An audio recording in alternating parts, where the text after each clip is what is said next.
បាទសូមជម្រាបសួរពុកម៉ែបងប្អូនប្រជាពលរដ្ឋទាំងអស់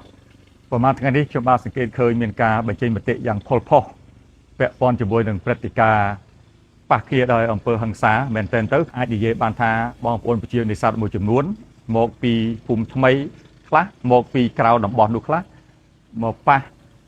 ជាលក្ខណៈហិង្សាជាមួយនឹងក្រុមហ៊ុនដែលកំពុងតែបូមខ្សាច់នៅភូមិថ្មីស្រុកពីមរតហើយបង្កើតបានទៅជាការចែករំលែកព័ត៌មានការជជែកគ្នាយ៉ាងផុសផុសពាក់ព័ន្ធនឹងការបូមខ្សាច់នេះខ្ញុំបាទចង់មកជួបបងប្អូនប្រជាពលរដ្ឋថ្ងៃនេះគឺទី1ដើម្បីបំភ្លឺបន្ថែមផ្ដល់ព័ត៌មានបន្ថែមហើយក្រុមគោលដៅចែករំលែកទេមិនមែនក្រុមគោលដៅរកខុសត្រូវឬមួយរកចាញ់រកឈ្នះអីទេមូលហេតុដែលលើកដូចនេះត្រង់ថាបងប្អូនប្រជាពលរដ្ឋដែលលើកផុសផុសទាំងអស់នេះសុទ្ធតែត្រូវទាំងអស់គ្នាគ្រាន់តែមើលពីជ្រុងផ្សេងគ្នានៃបញ្ហាដែលហៅថាត្រូវទាំងអស់គ្នានោះដោយសារថាបងប្អូនប្រជាពលរដ្ឋខ្វល់ពីប្រទេសយើងពួកប្រទេសទាំងអស់គ្នាចង់ឃើញប្រទេសនេះល្អទាំងអស់គ្នាចង់ឃើញការវិវត្តមួយដែលគិតគូរពីផលប្រយោជន៍សាធារណៈគិតគូរជប់ជុំចូលអំពីផលប៉ះពាល់ដល់ប្រជាពលរដ្ឋហើយក៏ចង់ឲ្យបានប្រជាពលរដ្ឋរីកចម្រើនជាមួយនឹងការវិវត្តនោះដែរហើយថ្ងៃនេះខ្ញុំបាទសូមយកឱកាសនេះជួបជាមួយនឹងបងប្អូនប្រជាពលរដ្ឋពុកម៉ែទាំងអស់ចេញពីគេអដ្ឋានរបស់ខ្ញុំតែម្ដងកំពុងតែឈរនៅជាប់មាត់ទន្លេមេគង្គគឺមិននៅឆ្ងាយពីវត្តគៀនឃ្លាំងទេសឹងតែនៅជាប់លបងវត្តគៀនឃ្លាំងផ្លោះតែអូតែលមួយទេសន្តាគារមួយទេដល់ផ្ទះខ្ញុំបាទតែម្ដងហើយសូមបងប្អូនចំណាយពេលបន្តិចធ្វើដំណើរខ្លីជាមួយគ្នាចុះទៅទឹកហើយមើលតាមកោះមួយចំនួនដើម្បីមានឱកាសស្វែងយល់បន្ថែមពីអ្វីដែលពុកម៉ែប្រហែលជាអត់ធ្លាប់បានដឹងបានឮ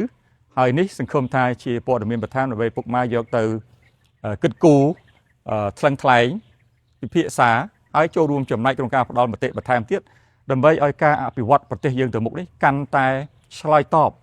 ទៅតាមអ្វីដែលប្រទេសយើងចង់បានដែលប្រជាជនយើងទាំងមូលចង់បានហើយក៏ដោយឡែកចំពោះបងប្អូនប្រជាពលរដ្ឋដែលរស់នៅតាមដងទន្លេ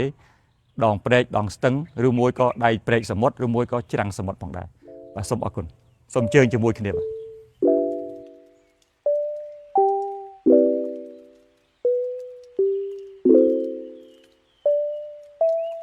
យើងបានឲ្យអាជ្ញាប័ណ្ណនៅកន្លែងនេះមួយគឺនៅចុងកោះអូញ៉ាតីដែលមុខផ្ទះខ្ញុំបាទផ្ទាល់តែម្ដងដែលខ្ញុំបាទឈរផ្ដល់ព័ត៌មានអំបញ្ញមិញជូនបងប្អូនប្រជាពលរដ្ឋយើងហ្នឹងគឺនៅចំមុខផ្ទះខ្ញុំតែម្ដងកន្លែងនេះគឺកាលពីដើមមកកោះនេះក្បាលកោះវានៅខាងនោះកតុយកោះនៅកន្លែងនេះហើយកតុយកោះហ្នឹងវាចេះតែវែងទៅដូច្នេះកាលណាដីបាក់ពីក្បាលកោះមកដីមួយចំនួនវាមិននៅត្រឹមកន្លែងតួកោះចុងមួយចំណែកមួយទៀតគឺដីហ្នឹងវានឹងដុះកន្ទុយកោះបន្តទៅមុខប្រសិនបើយើងមិនបូមកន្ទុយកោះហ្នឹងអាទីនេះទេដីដុះពីកោះហ្នឹងមកខ្សាច់កាន់តែច្រើនមកស្ទះនាវាចរហើយកណ្ដក់ខ្សាច់ហ្នឹងភក់ហ្នឹងវានឹងបង្វែរចរន្តទឹកវាមិនមកត្រង់អញ្ចឹងទេវានឹងបុកទៅច្រាំងធ្វើឲ្យចរន្តទឹកបុកទៅរកខាងវត្តគៀនឃ្លាំងផ្ទះខ្ញុំបាទនិងផ្ទះបងប្អូនប្រជាពលរដ្ឋជាច្រើននៅទីនេះដូច្នេះវានឹងបាក់វត្តគៀនឃ្លាំងវានឹងបាក់ទាំងផ្ទះខ្ញុំបាទទាំងផ្ទះប្រជាពលរដ្ឋជាច្រើននៅទីនេះអីទៅទាំងអស់នៅកន្លែងនេះនៅថ្ងៃណាមួយប្រសិនជាមិនមានការសម្រួលអញ្ចឹងការសម្រួលបូមខ្សាច់ចំកដាលមិនមែនបូមខ្សាច់នៅខាងគៀនច្រាំងទេបងប្អូនណាបើបូមខ្សាច់ខាងគៀនជាប់ច្រាំងគឺអត់ដាច់ខាតអានឹងអត់ទេប៉ុន្តែនិយាយពីបូមនៅកណ្ដាលទន្លេហើយនឹងជើងកោះនេះដើម្បីសម្រួលដល់អាដីថ្មីដែលដុះនៅជើងកោះនេះកុំឲ្យវាលូតចូលក្នុងទន្លេខ្លាំងពេកបើសិនជាដុះលូតចូលទន្លេខ្លាំងពេកវានឹងធ្វើឲ្យចរន្តទឹកបង្វែរបុកទៅរកច្រាំងនិងមានហានិភ័យក្នុងការបាក់ច្រាំងនៅចុងកោះនេះប្រសិនបើយើងមិនបូមទេគឺថ្ងៃក្រោយដីនឹងដុះទៅដល់មុខវាំងយើងមិនអាចអនុញ្ញាតឲ្យទន្លេមេគង្គយើងដ៏ធំនេះខណ្ឌចែកជាពីរបានទេបើសិនបើយើងមិនបូមខ្សាច់ឲ្យបានត្រឹមត្រូវទេនៅម្ដុំសន្តាគារសុខាខាងមុខហ្នឹងវានឹងដាច់ទៅដល់ច្រាំងបែកខាងផ្សារចាស់វានឹងប៉ះពាល់ដល់មុខវាំងព្រះបរមរាជវាំងរបស់យើងការបូមខ្សាច់របស់រដ្ឋាភិបាលគឺនិយាយសំខាន់គឺមានគោលដៅ5ធំទី1ការបូមខ្សាច់នេះ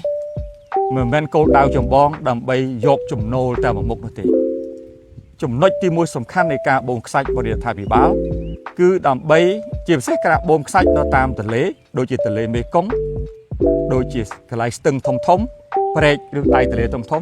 គោលដៅធំទី1គឺការបើកច្រកនាវាចរប្រទេសកម្ពុជាយើងត្រូវតែខិតខំធ្វើម៉េចដើម្បីឲ្យផ្លូវទឹករបស់យើងនេះคล้ายទៅជាកន្លែងដែលអាចដឹកទំនិញធ្វើដំណើរចេញចូលបានដោយថោកបំផុតការដឹកជញ្ជូនលើផ្លូវគោកលើផ្លូវរថភ្លើងលើយន្តហោះគឺថ្លៃ ប៉ុន្តែប្រសិនបើយើងអាចដឹកតាមផ្លូវទឹកបានយើងអាចដឹកទំនិញទ្រង់ទ្រាយធំបានហើយយើងធ្វើឲ្យចំណាយការដឹកជញ្ជូនមានការថោកហើយប្រទេសយើងកំពុងតែប្រកួតប្រជែងជាមួយប្រទេសជិតខាងកន្លងមកយើងមានតែការដឹកនៅសមុទ្រយើងអត់ទាន់បើកផ្លូវទឹកអស់សក្តានុពលនៅឡើយទេដូច្នេះហើយបានជាសម្ដេចតេជោហ៊ុនសែនក៏ដូចជាសម្ដេចបវរធិបតីបានផ្ដួចផ្ដើមឲ្យមានការធ្វើការជីកព្រែកជីកតេជោហ្វូណននេះដើម្បីភ្ជាប់ការដឹកជញ្ជូននិងការធ្វើដំណើរនៅទន្លេសាបទន្លេមេគង្គដ៏ធំភ្ជាប់ទៅសមុទ្របានគឺតាមរយៈខេត្តកំពតឡើងដល់សមុទ្រដើម្បីជួយដឹកជញ្ជូនទំនិញកម្ពុជាចេញទៅទីផ្សារក្រៅប្រទេសមិនថាជាទំនិញកសិកម្មមិនថាជាស្អីទាំងអស់គឺអាចយកតាមនេះបានកប៉ាល់ធំដែលគេហៅថា cruise ship ជាភាសាអង់គ្លេសក៏អាចមកតាមទន្លេមេគង្គនិងទៅដល់ទន្លេសាបទៅដល់កំពង់ឆ្នាំងបង្កើតចំណូលរបស់បងប្អូនប្រជាពលរដ្ឋនិងទី1នេះវាចុះនៅក្នុងនេះនៅពេលដែលប្រេកជីកតេជោហ្វូណននេះត្រូវបានដាក់ឲ្យដំណើរការក្នុងពេលប្រហែលឆ្នាំខាងមុខក្នុងរដូវប្រាំងយើងចង់បានឲ្យមានការដឹកជញ្ជូនបានរហូតទៅដល់ចំណុះកប៉ាល់ 5,000 ទៅ 6,000 តោនក្នុងខែប្រាំងអញ្ចឹងបើសិនជាយើងមើលចំណុះសឡង់ឬកប៉ាល់ 5-6,000 តោនយើងត្រូវការជំរៅទឹកពីបាតឡើងមកដល់លើហ្នឹងក្នុងខែប្រាំង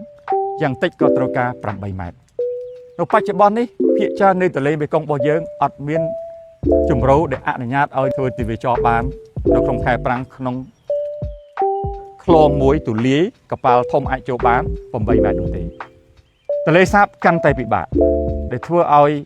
ខែប្រាំងបើថាទន្លេសាបវិញអាចដឹកបានតែត្រឹមតែចំណុះ 1,000 ទៅ 1,500 តោនហ្នឹងជារួមហើយនៅខ្លងកណ្ដាលទូចមួយ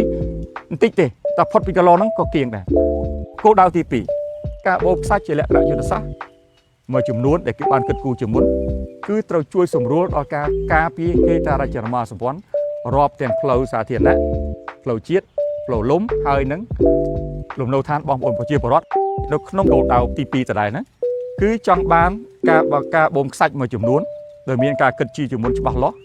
ដើម្បីជួយធ្វើម៉េចកុំឲ្យងាយទឹកជំនន់ឧទាហរណ៍ខ្ញុំអ្នកខេត្តពោធិ៍សាត់អ្នកខេត្តពោធិ៍សាត់គឺថាទឹកនៅខេត្តពោធិ៍សាត់ចាប់ពីស្ពានថ្មរហូតទៅដល់ក្បាលហុងទឹករាក់ណាស់ខ្សាច់ដុះច្រើនណាស់ដូច្នេះអភិបាលខេត្តពោធិ៍សាត់គាត់ធ្លាប់ឲ្យគេទៅបូមក្រសួងក៏គាំទ្រឲ្យទៅជីកឲ្យទៅបូមអាកដាលមិនមែនបូមអាគៀនជ្រាំងទេបូមអាកដាលដើម្បីឲ្យស្ទឹកហ្នឹងកាន់តែជ្រៅបន្តិចដូចពីដើមកាលខ្ញុំនៅក្មេងដើម្បីកតាទឹកធ្លាក់ពីភ្នំកវាយមកដងស្ទឹងពោធិ៍សាត់យើងអាចទ្រទឹកបានច្រើនដែលធ្វើឲ្យទឹកជំនន់វាមិនងាយជះទៅលើទីរួមខេត្តពោធិ៍សាត់បំផ្លាញសាលាខេត្តបំផ្លាញមន្ទីរពេទ្យឬមួយក៏ផ្លូវជាដើមជួនពេលខ្លះយើងបូមខ្សាច់ដើម្បីបង្កើតហេដ្ឋារចនាសម្ព័ន្ធថ្មីឲ្យជាតិឧទាហរណ៍ដូចជារោងចក្រអគ្គិសនីនៅឯខេត្តបរសៀននោះយើងមានរោងចក្រធ្យូងថ្មមួយចំនួនប្រសិនបើយើងធ្វើ1គីឡូ2គីឡូទៅហើយបានជំរៅទឹកទាបយើងធ្វើប៉ុណ្ណឹងចប់ប៉ុណ្ណឹងប៉ុន្តែក្រៅពីនោះយើងត្រូវការបូមខ្លងមួយដើម្បីឲ្យខ្លងនោះអាចគេដឹកយកធ្យូងថ្មចូលមកបានដូច្នេះយើងត្រូវការបូមខ្សាច់ដើម្បីយកប្រព័ន្ធធម្មពលមួយដើម្បីឲ្យជាតិយ៉ាងដែរនៅឯខេត្តកោះកុងកំពុងសាងសង់រោងចក្រដើរដោយឧស្ម័ន LNG ដើម្បីបំពេញស្ថិរភាពនៃបណ្ដាញជាតិថ្ងៃក្រោយហើយក៏ដូចជាបន្ថែមកម្លាំងធម្មពលឲ្យកម្ពុជាមិនចេះខ្វះបើដូច្នេះគេធ្វើ2គីឡូទៅប៉ុន្តែបើធ្វើ2គីឡូទៅហើយបានជំរៅទឹក14ម៉ែត្រប៉ុន្តែចុះកប៉ាល់មុនមកដល់អា2គីឡូហ្នឹងធ្វើម៉េចបានជំរៅទឹក14ម៉ែត្រដើម្បីឲ្យកប៉ាល់គេដឹកឧស្ម័ន LNG ចូលឆ្នាំក្រោយគឺយើងត្រូវបូមខ្សាច់ដើម្បីយកខ្លងមួយដើម្បីឲ្យជំរៅទឹកយ៉ាងហោចណាស់14ម៉ែត្រគ្រប់រដូវទាំងអស់មិនថាទឹកនាចមិនថាទឹកជោដូច្នេះការបូមខ្សាច់នៅកន្លែងអញ្ចឹងសុទ្ធតែជាគោលដៅដើម្បីបង្កើតហេដ្ឋារចនាសម្ព័ន្ធថ្មីដូចជាក្នុងករណីនេះគឺធម្មពលអគ្គិសនីដើម្បីបងប្អូនថ្ងៃក្រោយមានភ្លើងគ្រប់គ្រាន់កុំពឹងដង្ហើមប្រទេសគេការរដ្ឋាភិបាលក៏ខិតខំធ្វើដើម្បីបំពេញ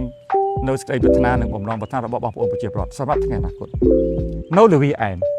អគ្គិសនីកម្ពុជាបានវិនិយោគសាងសង់រោងចក្រ400មេហ្គាវ៉ាត់ត្រូវប្រើប្រេងមួយចំនួនអញ្ចឹងប្រសិនបើមិនមានការបូមខ្សាច់តាមទន្លេឲ្យទៅកន្លែងលវាឯមទេកប៉ាល់ដឹកប្រេងមកគឺជាប់រួចដូច្នេះយើងត្រូវបាត់400មេហ្គាវ៉ាត់សប្តាហ៍នេះប្រសិនបើមិនបូមហើយយើងទៅបូមបញ្ចប់ប្រហែលខែមុននេះ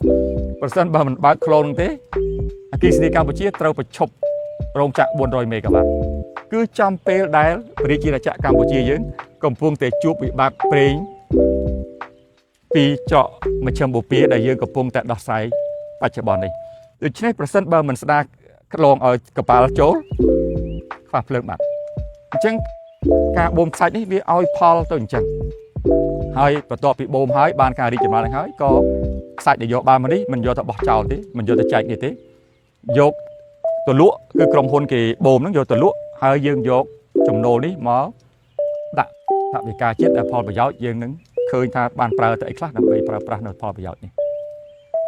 បញ្ហាទី3គោលដៅធំគឺសំដៅទៅលើការយកធនធានដែលយើងមានស្រាប់នេះគឺយកមកបម្រើការសាងសង់លំនៅឋានហេដ្ឋារចនាសម្ព័ន្ធនានាតែពោះបើសិនជាយើងមិនបូមខ្សាច់ទាំងអស់គ្នាស្អីក៏បូមបានស្អីក៏យកបានវាអាចនាំឲ្យយើងទៅយកធនធានខ្សាច់ពីក្រៅប្រទេសដែលថ្លៃពឹងគេឬមួយក៏មិនទៅយកពីក្រៅប្រទេសទេប៉ុន្តែយកពីក្នុងប្រទេសប៉ុន្តែឆ្ងាយឧទាហរណ៍អ្នកនៅភ្នំពេញបើអត់យកពីទន្លេមេគង្គទៅពឹងខ្សាច់បកយកពីពោធិ៍សាត់មកវិញឬក៏ទៅយកខ្សាច់ពីស្ទឹងពោធិ៍សាត់មកវិញវានឹងធ្វើឲ្យថ្លៃខ្សាច់ដើម្បីឲ្យបងប្អូនប្រជាពលរដ្ឋសាងសង់ទីលំនៅឋានអីហូហែត្រាចរសម្ព័ន្ធនៅទីក្រុងវិញឡើងថ្លៃកប់ពពកសួរតែធ្វើបានទេថាបានតើ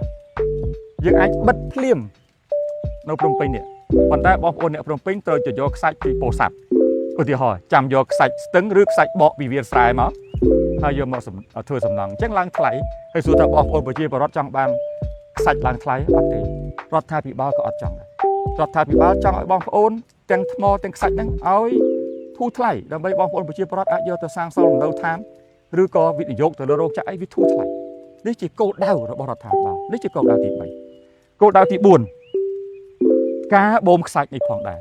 គឺជាការដោះស្រាយនៅមរតកអាក្រក់ពីអតីតកាលនៅទន្លេមេគង្គទន្លេសាបប្រទេសយើងពីដើមមានសង្គ្រាមមុនសម្ដេចតេជោហ៊ុនសែនរកបានសន្តិភាព 100% ឲ្យប្រទេសនៅឆ្នាំ98ហើយជាពិសេសមុនថ្ងៃរំដោះ7មករា79នៅក្នុងទសវត្សរ៍70មានការវាយគ្នារវាងខ្មែរនិងខ្មែរជាមួយនឹងបរទេសចុះឡើងមានការទម្លាក់គ្រាប់បែកហើយគ្រាប់មួយចំនួនធ្លាក់នៅក្នុងទន្លេយើងរកអត់ទាន់អស់ទេកប៉ាល់ដឹកគ្រាប់ពេលដែលយើងច្បាំងគ្នានោះក៏លិចនៅក្នុងតាមទន្លេបឹងបួរមួយចំនួនក៏រកមិនទាន់អស់ដែរដូច្នេះរដ្ឋាភិបាលបានអនុញ្ញាតឲ្យអង្គភាពដោះមីនគឺស៊ីម៉ាក់ដែលជាអង្គភាពដោះមីនជំនាញរបស់យើងហ្នឹងធ្វើការបូមខ្សាច់ដើម្បីរាវយកឆ្កឹះយក